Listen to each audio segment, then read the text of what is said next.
Saudara, Anda menyaksikan Kompas Bisnis masih bersama saya Putri Oktaviani. Selamat belanja Rp20.000 per hari, warga Indonesia bukan kelompok miskin lagi. Pengelompokan miskin di Indonesia ini menurut Bank Dunia bahkan lebih rendah dibandingkan dengan sejumlah negara tetangga. Pakai penghasilan tahun 2017. Sekitar 7 tahun lalu, Myanmar, Vietnam, Thailand, dan Malaysia garis kemiskinannya sudah di atas Rp600.000 per bulan. Warga Indonesia bisa lebih sombong nih karena lebih pengeluaran per hari 20.000 aja udah jadi orang kaya. Data BPS bilang apa? Kita ke data berikutnya. Nah, kita bandingkan dulu data Maret dan September. Garis kemiskinan pada Maret 2024 menurut BPS nih ya adalah Rp582.932 per kapita per bulan. Atau kalau kita hitung secara harian dan dalam sebulan itu ada 30 hari, maka orang dibilang miskin adalah ketika belanja 19.431. Naik dikit ke 20.000 sudah bukan kelompok miskin. Batas kemiskinan naik di bulan September 2024. Nilainya jadi Rp595.242 per kapita per bulan. Atau nih kalau per hari hitungannya 19.841,4. Nilai belanja bulanannya naik sekitar Rp40 menjadi segini. Nah, persamaan keduanya adalah belanja makanan mendominasi dengan porsi lebih dari 74% dan sisanya adalah non makanan. Mari berhitung secara awam. Belanja Rp20.000, 15.000-nya nih ya misalnya adalah makanan. Terus 5.000-nya itu masuk transportasi dan bayar listrik. Gimana dengan biaya sekolah ya? Pun kalau ketika 20.000 tidak masuk kelompok miskin, pertanyaannya apakah cukup in this economy? Yang pasti pemerintah mengklaim angka kemiskinan dan rasio kemiskinan terus menurun. Buktinya masih dari data Badan Pusat Statistik berikut ini. Nah, ini dia jumlah penduduk miskin turun. Kami ambil sumber dari BPS per 15 Januari 2025. Kita lihat di Maret 2022 ada 26,16 juta atau rasionya adalah 9,54%. September 2022 kayaknya agak naik tapi dikit ya, 26,36 juta atau 9,57%. Maret 2023 turun 25,9 juta, rasionya 9,36%.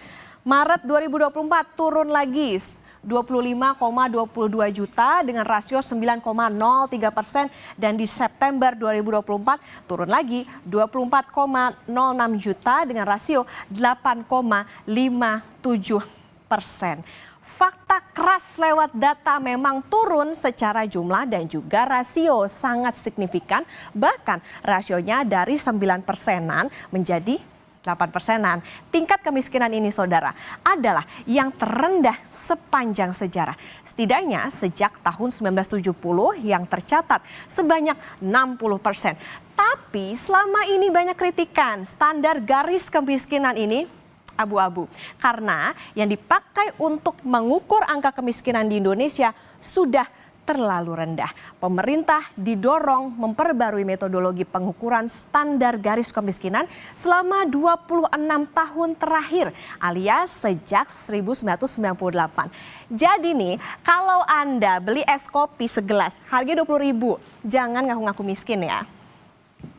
Banyak keluarga miskin saudara yang bekerja di sektor pertanian. Tidak hanya itu, sektor informal juga masih mendominasi. Jadi terdapat, kalau kita lihat dari data ini, terdapat 47,34% rumah tangga miskin yang kepala rumah tangganya ini bekerja di sektor pertanian.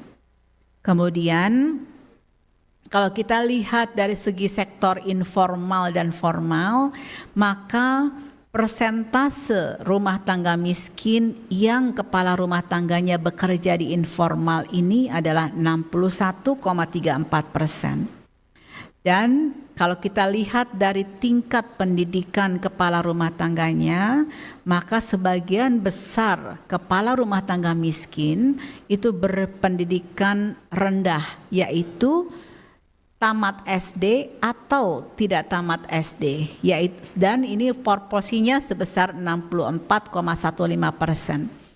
Jadi kalau kita lihat gambaran ini, maka secara umum rumah tangga miskin di Indonesia ini didominasi oleh mereka yang kepala rumah tangganya bekerja di lapangan usaha pertanian dan status pekerjaannya informal, serta pendidikan kepala rumah tangganya adalah SD ke bawah.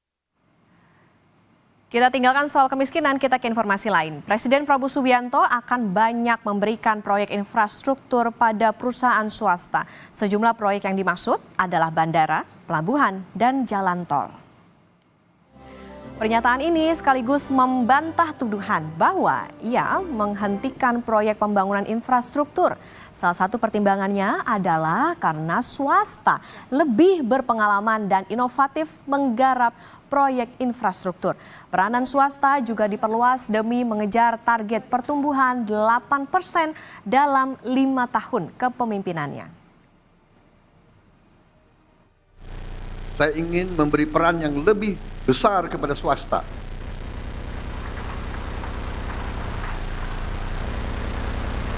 Ada yang mengatakan saya menghentikan proyek-proyek infrastruktur. Tidak benar, saya tidak menghentikan. Saya merubah. Infrastruktur akan sebagian besar saya serahkan kepada swasta untuk membangun. Swasta lebih efisien, swasta lebih inovatif, swasta lebih pengalaman, saudara-saudara sekalian. Jadi nanti jalan tol, pelabuhan, bandara, saya serahkan swasta, silakan bergerak semuanya.